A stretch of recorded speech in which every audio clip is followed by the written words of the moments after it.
Stay tuned and locked in. Whether it's personal achievements, career goals here, success stories from really testing events, wherever the story we want to hear.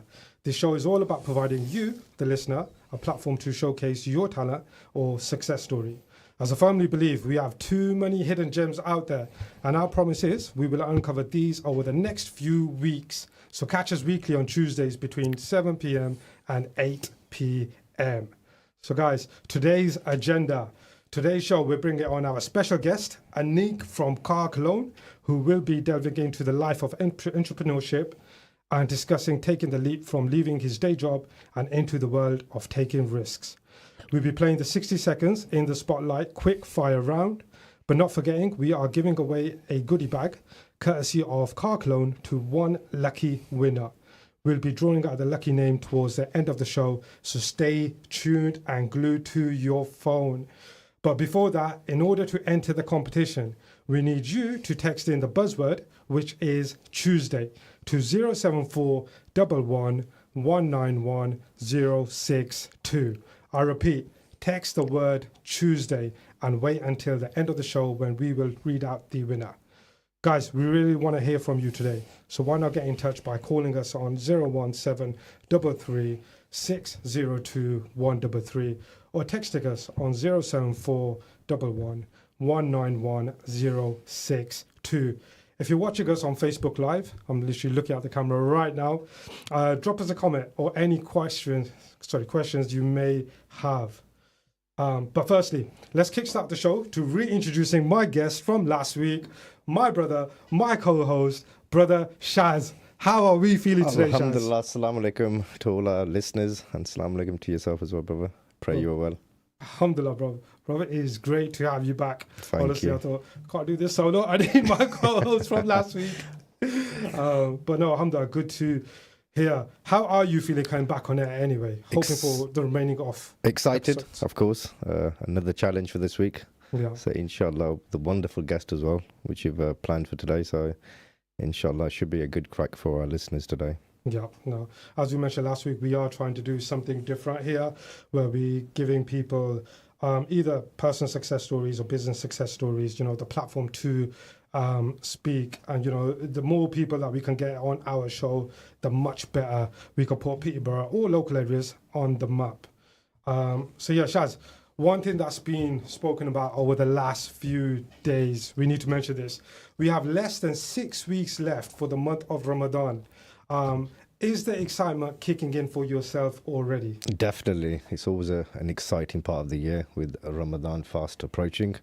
It means obviously plenty of quality time with your loved ones, your families, your children, your family and friends. So inshallah, looking forward to this year. And as you know, inshallah, this year we've got the first 20 rosé, pretty much with the winter timing. So inshallah, it should be a good old 20 days, first 20 days, inshallah.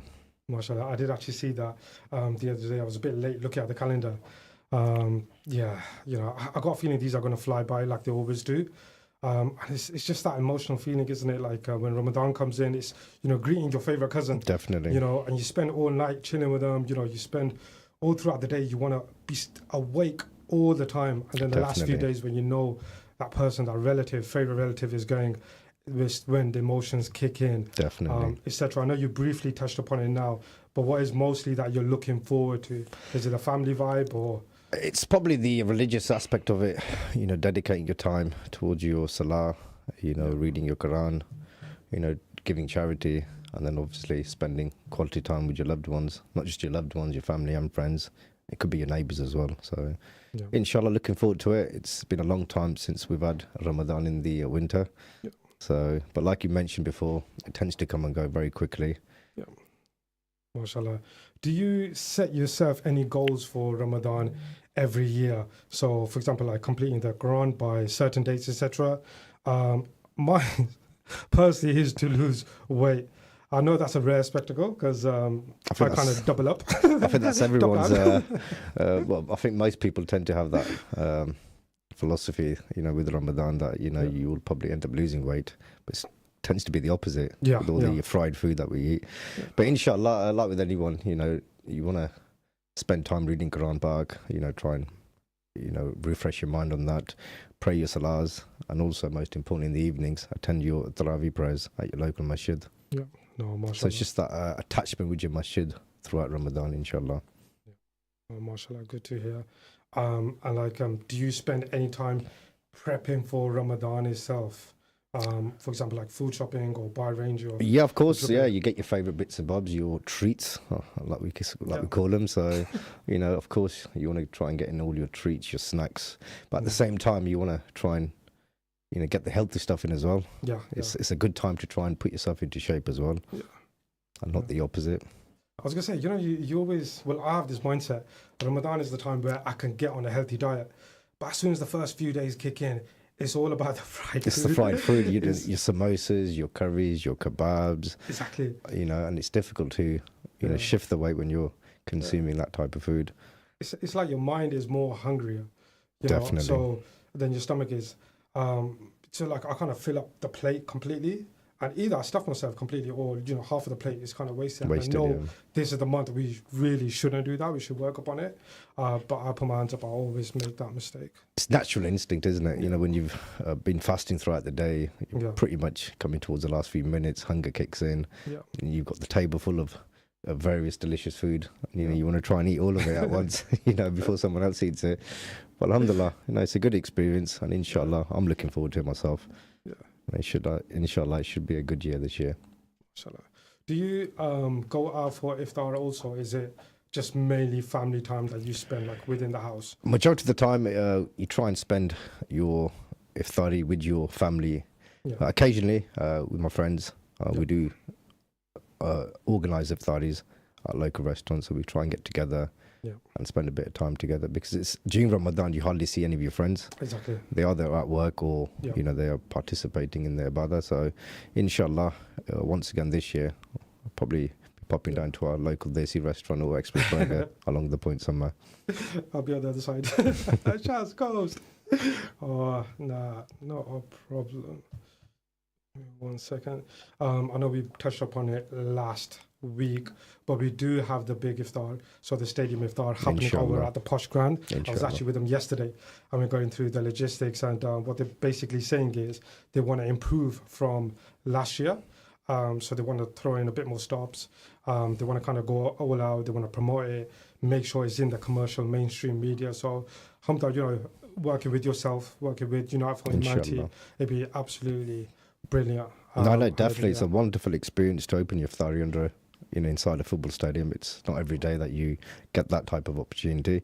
Yeah. So we encourage all our brothers and sisters, especially from Peterborough, to support this wonderful incentive which you have set up with Posh.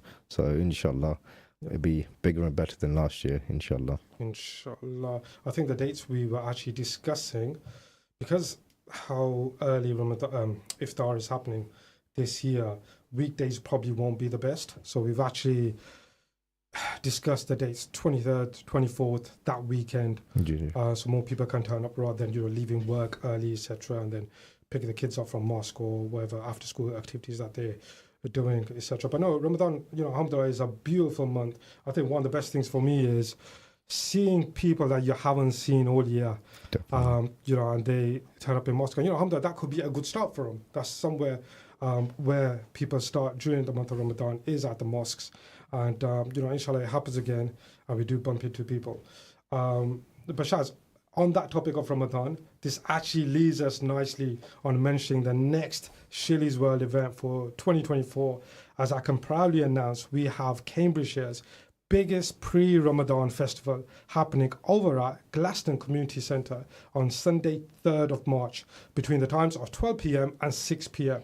So instead of you going out of town to purchase necessities for Ramadan, we're bringing this right to the heart of Peterborough. There will be money stalls present, ranging from abayas, jubbas, artwork, even your tasbees, all the way to viewing any offers for that sunflower oil or your basmati rice. Days basmati rice. Those samosas are not waiting for no man once iftar hits. So make sure those samosas are fried good. Unless, obviously, you're on a diet freak and accustomed to the world of air fryer. But yeah, it's a family event, loads of stalls. Kids activities such as bouncy castles, indoor go-karting, racetracks, face painting, and much, much more, all to bring the community together, preparing for the blessed month of Ramadan. So why not leave your kids to have some fun whilst you shop? Join us 3rd of March, Glaston Community Centre, between 12 p.m. and 6 p.m. Cambridgeshire's biggest pre-Ramadan festival, hosted by Shilly's World. Guys, if you're watching on Facebook Live, you may have just realized our special guest, Anik from Cologne, has just walked into the studio. You know, if I had a buzzer to do a round of applause, we're just me and Kaz in there. Yeah. Let's start clapping anyway. You're right. Guys, obviously, I am so excited to announce we have our first guest, one of the most exciting companies now in UK, an established brand with the likes of Floyd Mayweather and professional footballers advertising their products. A car air freshener company with multiple lines of products, a self-startup which now has a great customer base. Guys, if you don't already know, that's right, I'm talking about Car Cologne is in the studio and has joined us. So what we want from yourselves are questions coming in. So by calling us through on 01733 602 133 or texting us on 074 11 191 062. Anik, first of all, welcome to In the Spotlight show, hosted by myself and my co-host, my brother Shaz. How are you feeling today? I'm good, thank you. Alhamdulillah, I'm good. Thank you for having me on. It's always like a privilege and an honor to get asked to come on, a show like this, because in my opinion, I'm still a long way from where I want to actually be. So to get any form of recognition, it's always a nice thing. It's a humbling experience. So I appreciate you giving me the opportunity to come on and speak about my story, about the business, So thank you. I appreciate that. Thank you for the opportunity. No, alhamdulillah. It's our honor, mate, to have you here, mate. Yeah, it's our honor actually to have a successful person on our show. Yeah. For the second week, so inshallah, Allah grants you further success in your business. Thank you, and you. We've actually got quite a few questions for you today. Yeah, so hold on. I've heard you've got a long list. We've got a massive list. This is In the Spotlight. We're going to put you in the spotlight today. So this is more towards the viewer listening at home. We lightly touched upon your background last week and briefly today. But can you give a brief outline of what your brand is and what it represents to you, but also to everyone purchasing your products? Yeah, sure. I mean, essentially we are a car air freshener company, a car accessory company. We specialise in long-lasting luxury car air freshening products. Our whole USP is that we have perfume, cologne, oud-scented car fragrance products. So that's our whole USP. We're a DTC brand, which means direct to consumer. We sell directly to customers via e-commerce, so online on our own website and a couple of other selling platforms, but predominantly we're an online business and we sell to customers not only in the UK but around the world. So in a nutshell, we're an e-commerce brand, and we fulfill our orders from our warehouse not far from here in Fengate. And that's pretty much it. We have we started off with one product when we first launched in 2018.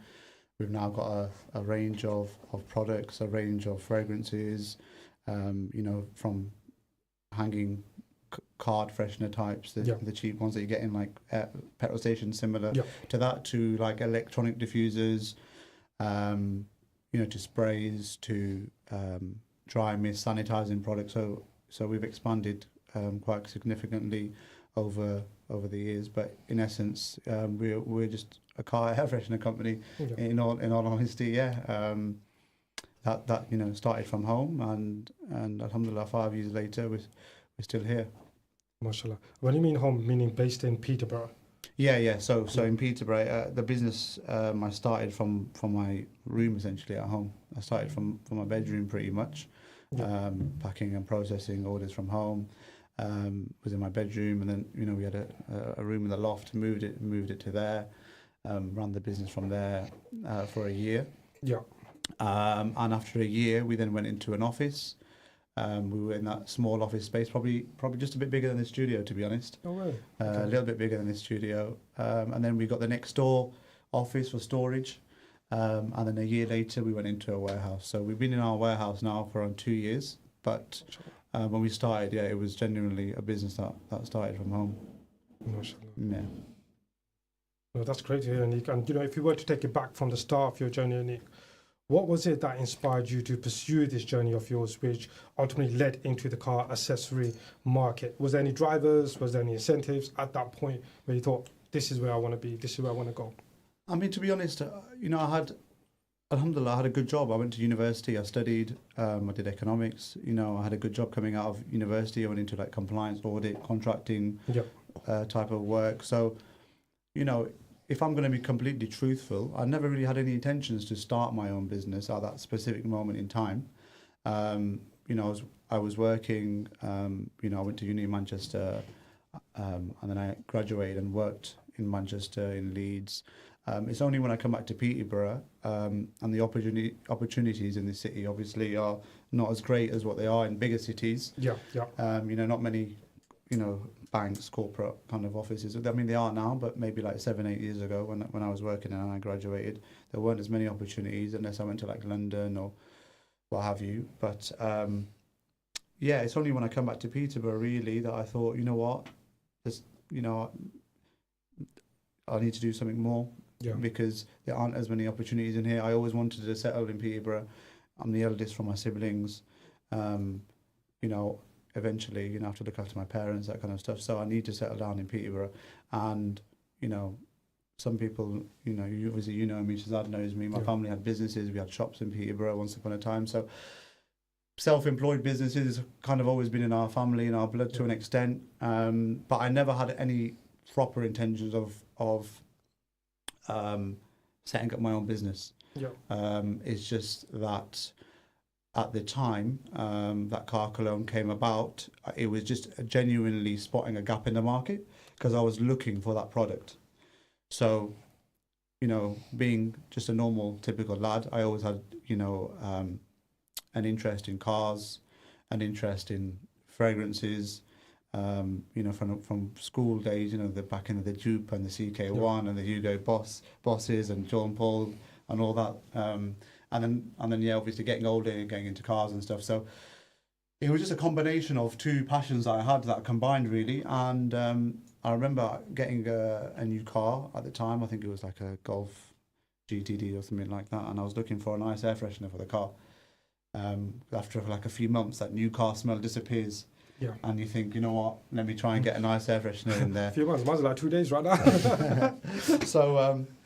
So to be honest with you, it was kind of, it was almost a whim. Like, I started looking around, you know what, let me find like a oud or a perfume scented air freshener. And when I started looking, there wasn't any. And I thought, okay, let me try and make one myself then, just for myself. So I managed to find like a little diffuser bottle that I can put some fragrance oil into it. And I thought, let me just see how it goes. So I've done that.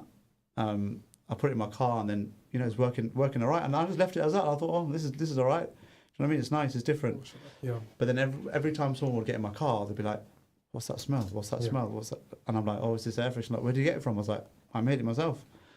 So that kind of led on to, thinking, hold on, everyone's asking, it's a decent product. And you know what? This product doesn't really exist. So maybe there's an opportunity here. And I just thought, you know what? Car cologne, car perfume, it just kind of had a little ring to it. So I went with car cologne. Just registered a domain, and the company that I bought the little glass diffusers from, I just bought a stock load of them, just had some packaging design, just literally drew all the designs by hand, and then sent them to my graphic designer. I just found a graphic designer online and was like, look, this is what I want, can you just digitalize it for me? So then just literally did like that. Me and my brother Harris, we built the website ourselves. Even when the stock come, we had like a shoebox, and we cut the shoebox out. We put A4 paper in it, and we put the products in there and took our product pictures from that shoebox. No way. And we made the website ourselves. And then any mates with nice cars, any family with nice cars, we took our products, put them in the cars. And And that's how we launched from home, to be fair. You know, at the time I was working full time Yeah. as well. I was working in Bury to Edmonds then, so it was about an hour and a half each way. It was tough, but you know, it was just one of them things where you Yeah. would just work, just going, just doing what I needed to do, and then set up car cologne from home, From there. and just thought I'd give it a go, isn't it? Really, I Yeah. thought, you know what, I'll give it a go. There's no harm. You know, obviously, with, you know, in the era of social media, you know, you just get your products, Yeah. you just push it out online. You know, get people to tag, repost. You know, I was always kind of tech savvy to an extent, so I was already, because I was into cars, I was already following all the main car influencers, YouTubers, etc., etc. You can't And just big- let on. Yeah, so and it was kind of natural, if you know what I mean. So I reached out to them, and I was like, look, this is a product that I'm launching in a few weeks' Yeah. time. Can I send you a couple? And I think because it was like a new concept, it was a Yeah. very unique kind of niche. I think they were a bit intrigued by it, so they were like, oh yeah, no problem, send them to us. So when we did launch, and we all these kind of influencers, etc., was posting it, it kind of just had a snowball effect, really. It just Kind of went from there. it just kind of took off, yeah. So Because I know the influencers, I'm going to get to that question. There's one story I definitely want to hear. But I think just run it back to the creative Sorry, process yeah. you mentioned. I know you're working full time in your career, and assuming the brand was being worked upon the side, how do you kind of like distribute the hours on your uni life, or and then doing your day job, or etc., working on car cologne? Was it the case where you had to do the late nights or early hours, etc.? How do you get that mindset where you think, I need to make this work, I need to work on my career and car cologne?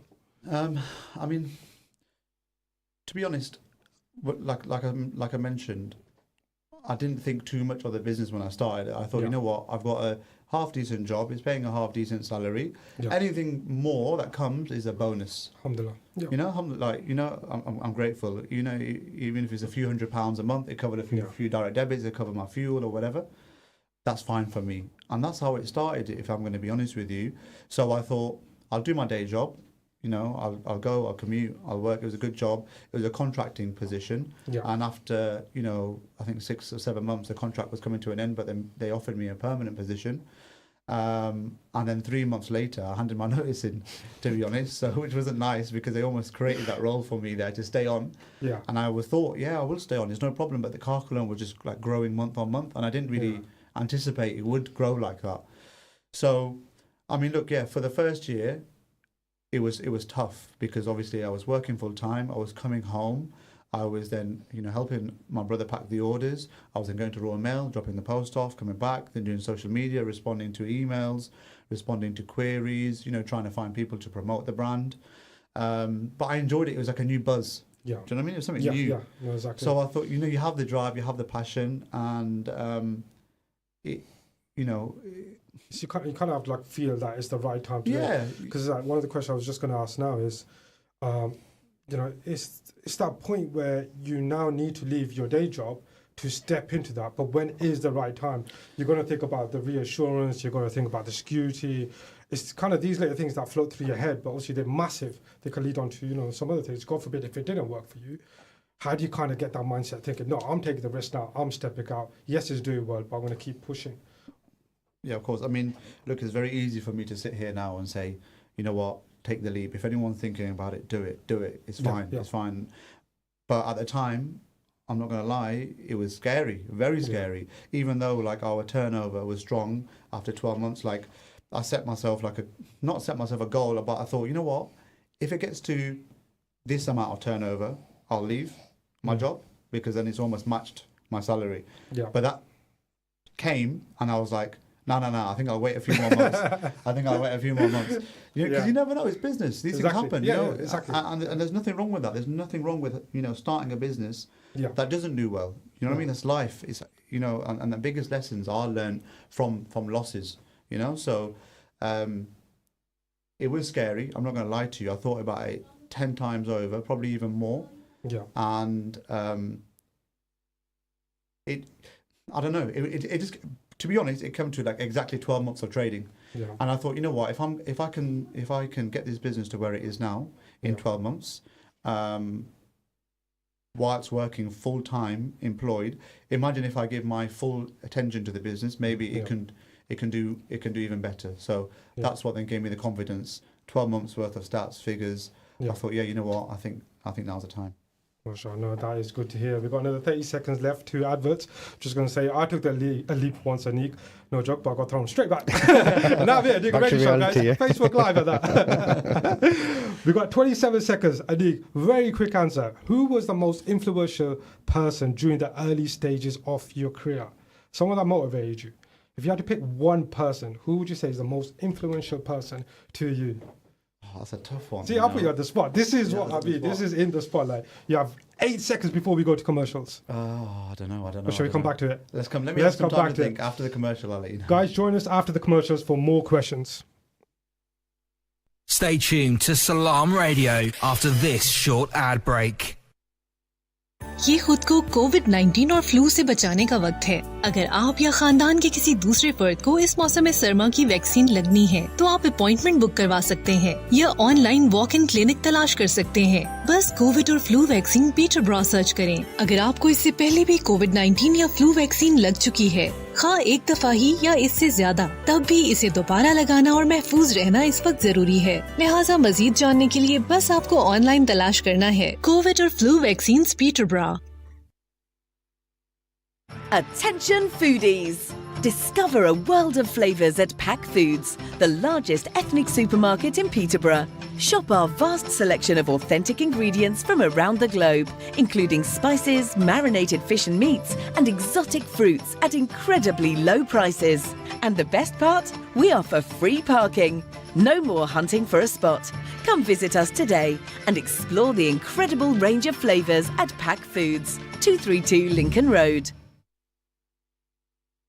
Bite into something wonderfully tasty at Big Mouth, 349 Lincoln Road in Peterborough. Eating in, for takeaway or delivery, Big Mouth now have a delicious new menu full of all your favourites. Crispy fried chicken, juicy smashed burgers, finger-licking peri-peri chicken, handmade pizzas, quality doner meat and so much more. So visit the family-friendly Big Mouth restaurant for fantastically fresh food. Call 01733 201020 or visit getbigmouthonline.com. Could you spare a few hours each month to provide support to people who are going through tough times? If so, Peterborough Samaritans are looking for volunteers who are empathetic and open-minded, and we'd love to hear from you. We run regular information sessions where you can find out more about what it means to volunteer for Samaritans. If you are at least 18 years of age and would like to know more, please email volunteer@peterboroughsamaritans.org. Fancy the true taste of Middle Eastern Kurdish food? Asia Restaurant gives you the unique fusion of flavours from Turkey, Iraq, Syria and Iran. Eat in at 5 Fitzwilliam Street, Peterborough, PE1 2RU. Or order through Just Eat, Uber Eats or order through our website, asiarestaurant.co.uk. Call us on 01733 562 530. Asia Restaurant, the true taste of the Middle East.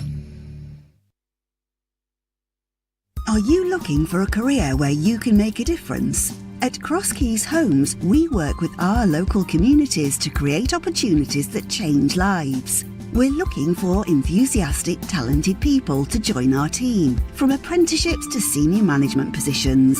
Cross Keys Homes can support your development while you enjoy great employee benefits. There are so many opportunities for you to shine. Apply to join the Cross Keys Homes team at crosskeyshomes.co.uk.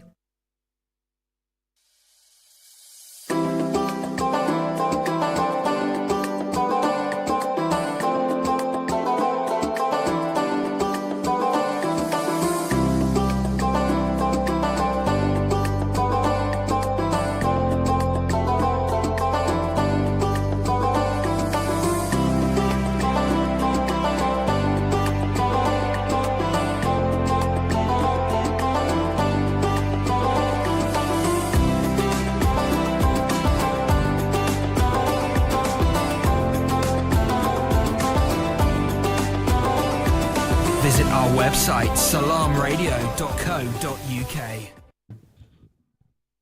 Assalamu alaikum, guys, and welcome back to In the Spotlight show. For a second there, I completely forgot what my show name was called.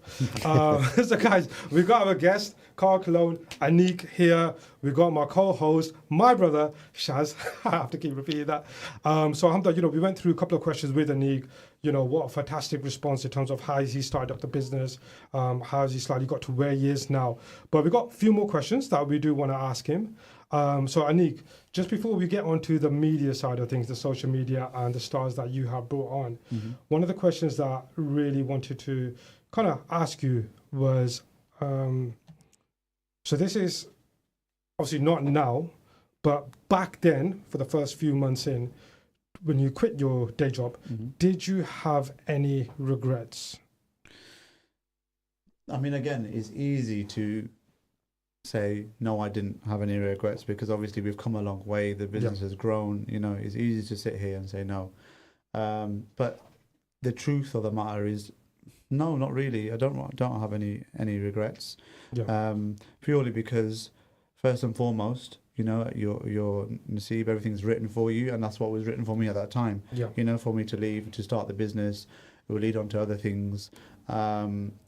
So yeah, I mean, simple as it sounds, I don't really have any regrets. I mean, if I could turn back time and do things a little differently, maybe I could have. But I mean, could have, would have, should have.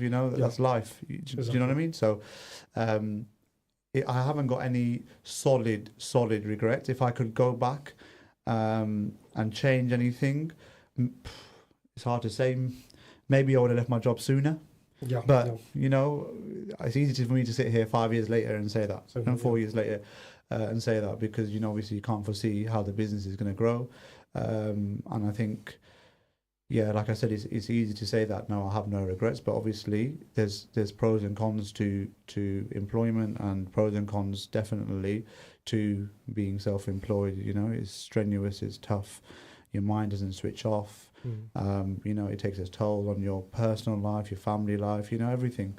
So I'm guessing it's longer hours as well when you're self-employed. Of course. I mean, anyone who's self-employed will resonate with that. But with e-commerce, with an online business especially, we don't have a door that we can close and lock, or we don't have a sign that says closed.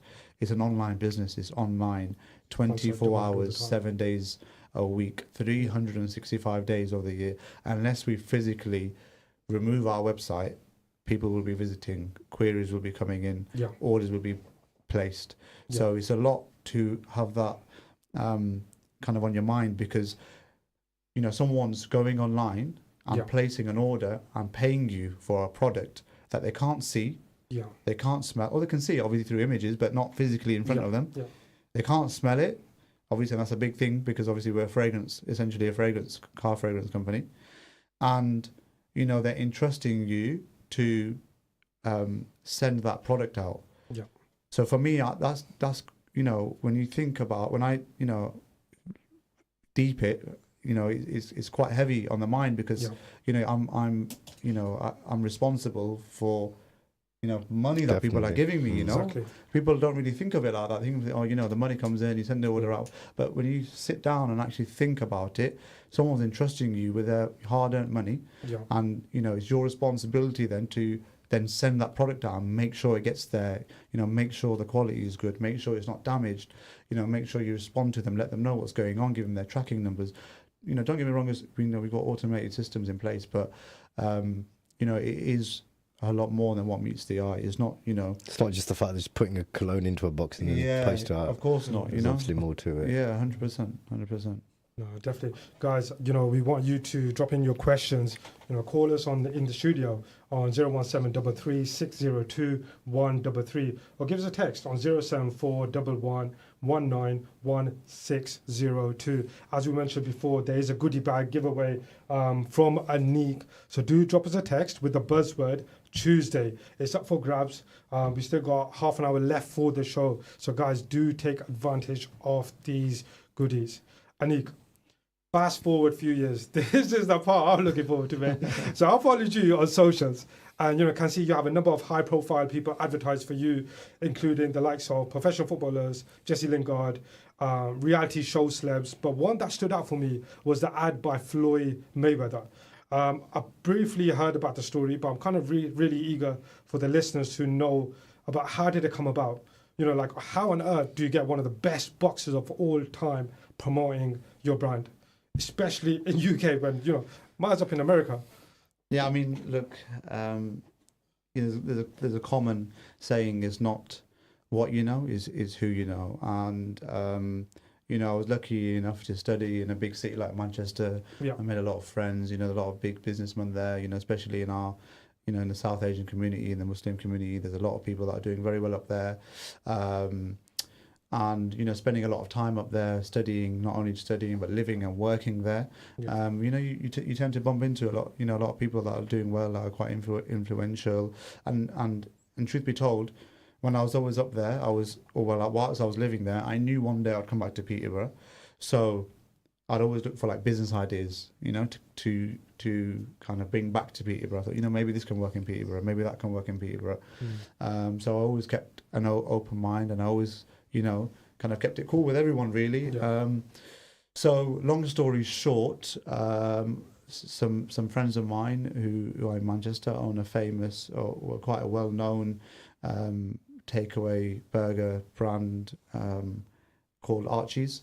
Okay. In Manchester. Yeah, so there's a few brothers, really nice guys. Obviously, the first one was on Oxford Road, right next to the uni campus, and one of their nephews, Harris, who's actually a course mate of mine.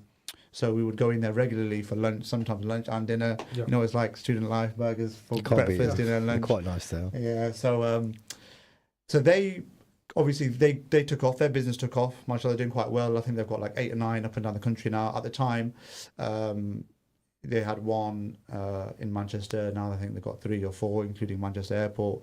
So they were into the whole influencer footballers kind of marketing type of thing. And at the time, I think Floyd was in the UK doing some kind of tour, some talk, like question and answering. Boxing tour, yeah. Yeah, boxing tour type of thing. And what happened was they had called him to a new Archie's in Manchester, one of the new stores they had, and he was there with his entourage eating and whatnot. So I messaged one of the brothers and I said, look, what's going on here? Like, Here we go. I've got this brand and, can anything be done? And he was like, yeah, look, this is who we deal with. This is his right-hand man. And, if you want to speak to them, no problem. We'll put you in touch. So they put me in touch. They gave me the guy's number. I rang him. The guy's name's like P. Rilla or something like that. Is Floyd Mayweather. He's like head of TMT or something like that. Right. I spoke to him and I was like, look, I have this brand. I'm a friend of, Imran, so and so. I believe you know them from Archie's, etc., etc. So they were like, yeah, he was quite welcoming of the idea because he knew them, the lads, quite well, the brothers who are on Archie's, because obviously I think they paid him once to come, and then after that they become mates. Okay. And every time Floyd comes to the UK, he'll bring his entourage. They'll go to the restaurant. Pop over to Archie's, yeah. Just go there, eat. He'll feed everyone, and it's not a business transaction to an extent whereby you just mates now kind of thing, and just help each other.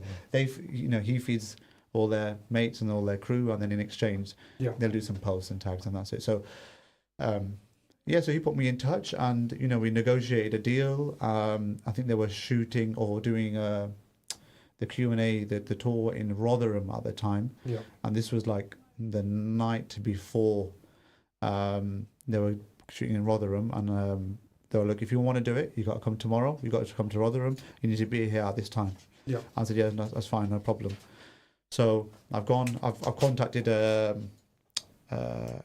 camera guy, a guy who does commercial and wedding films, cinematography, all that stuff. I've contacted him on the night and said, listen, I know this is last minute, but it's a big opportunity. Yeah. It's Floyd Mayweather. Do you want to come? Let's go. He's like, yeah, I'm on it. So that guy, refuse that, mate. Yeah, he come down. Really nice guy. He was from Milton Keynes.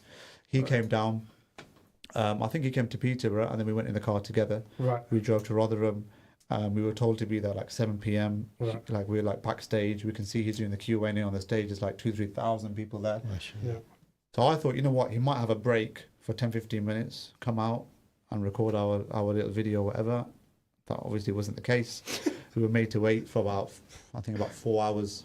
No way. So he did the Q&A, and then he had like, you know, you can get like different like VIP packages. Yeah. At Meet the end and of it, greet. take a picture with him. Meet and greet. So he did all of that, took all the pictures with everyone, and literally, he's then got off the stage and he's like heading out quick. I think that the airport was like, I think they got Doncaster Airport. Doncaster Airport, yeah, not too his far jet from was there or whatever, and he's literally like pacing now to the van, and I'm sweating, thinking, hold on, I've just transferred you, his mate, the lump sum of money. I thought, has his mate have I just been done over? Because his mate's taken the money. He's not even mentioned Floyd. He's not given any contracts, nothing. I've got there. They were like, yeah, send us the money.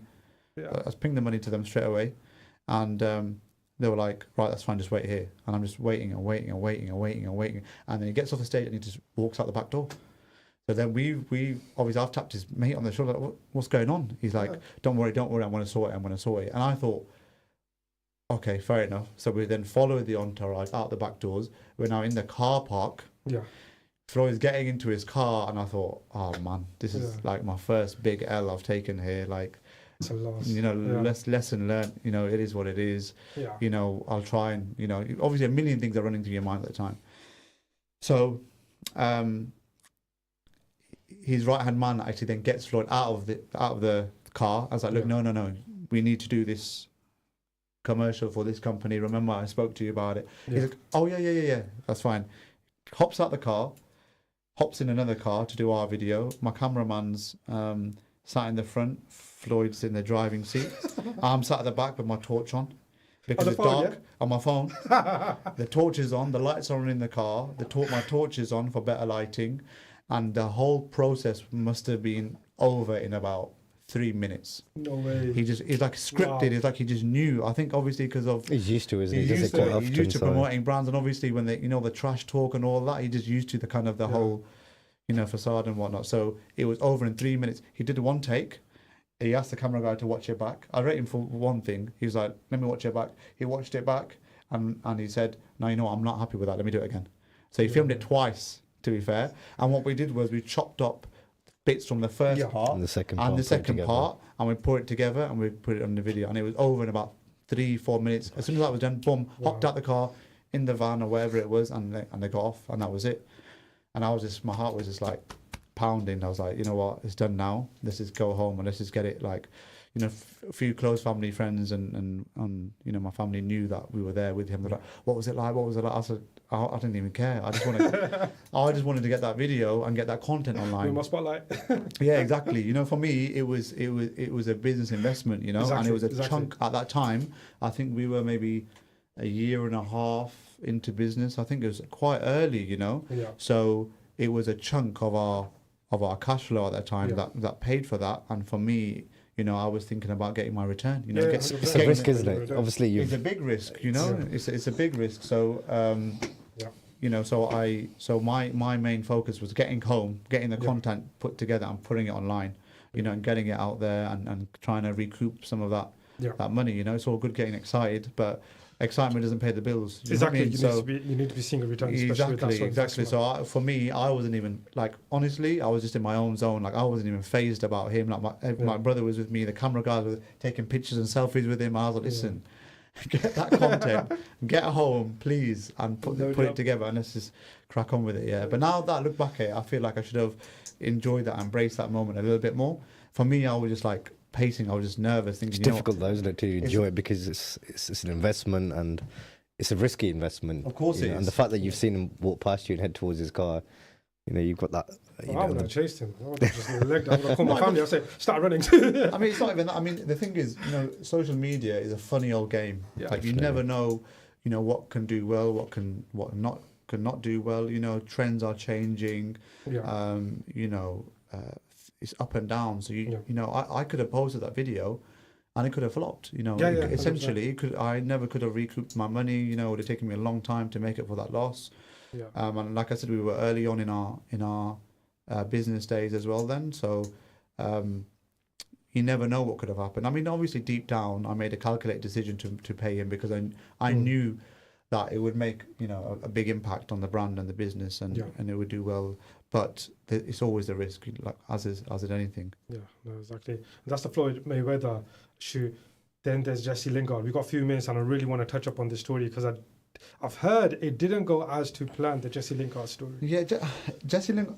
The process of dealing with him. So if anyone doesn't know, listening, he's an ex-Man United footballer at the time. He was playing for Man United, and England was doing well at the time. I think he's a Premier League winner, isn't he? I believe so.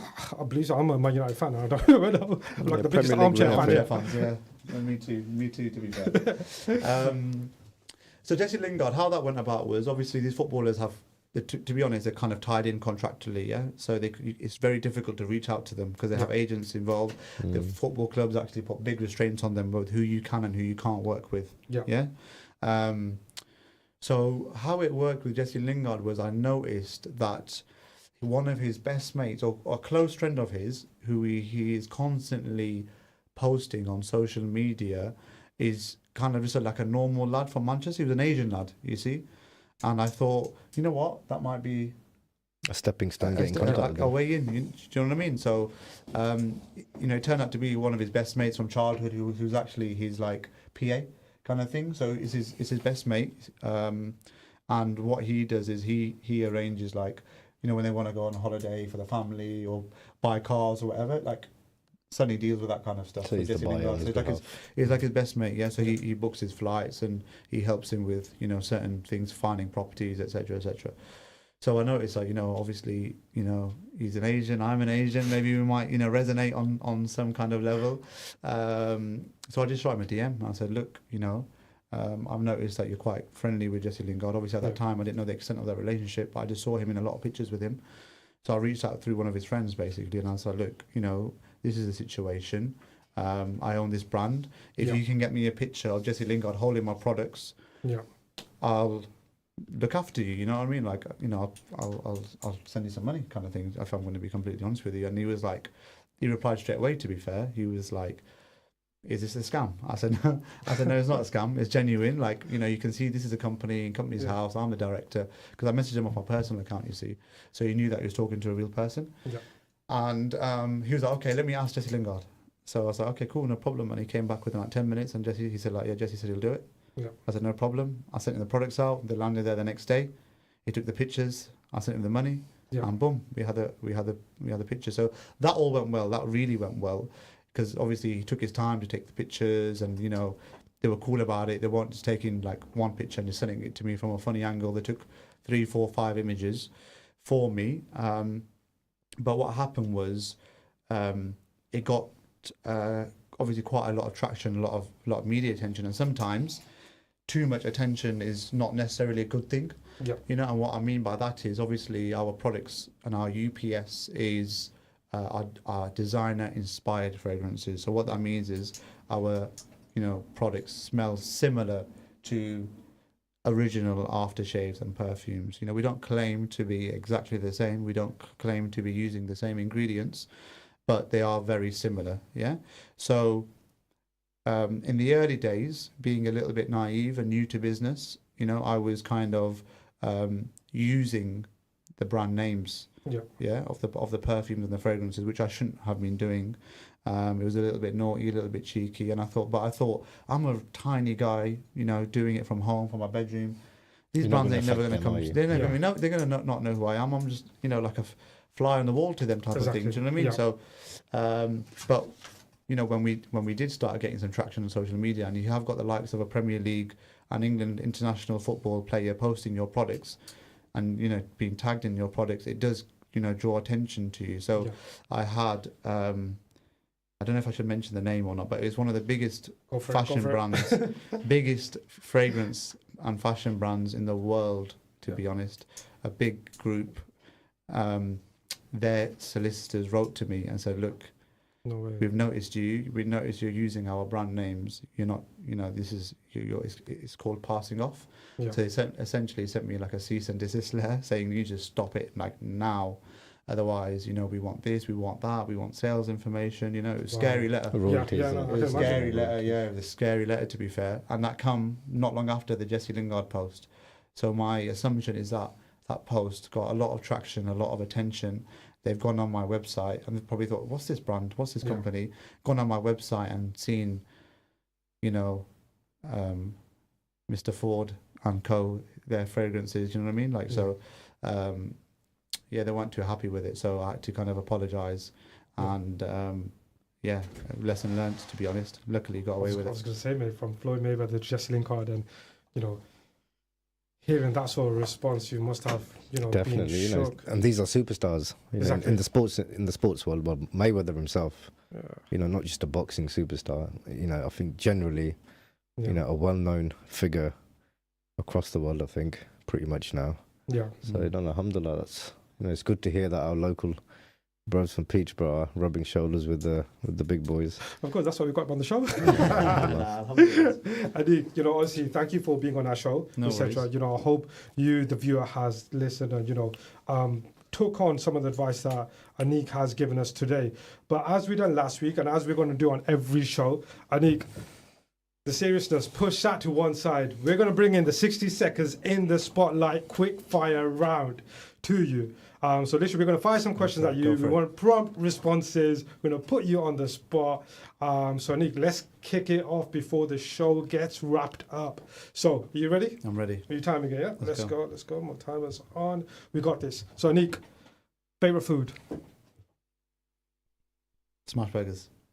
Okay. Favorite movie? Probably one of the Marvel movies. Right. Favorite holiday you've been on? I don't know. I'm just Dubai. I always say something like LA or something, No, Miami or something. Come on, I'm not being man. You went anywhere, Floyd mate. Mayweather. Too You went busy. Jesse. Come on. I wish. What was your dream job as a kid? I think pilot. Pilot. Yeah. Not bad. Person you trade places with for a day, fictional or non-fictional?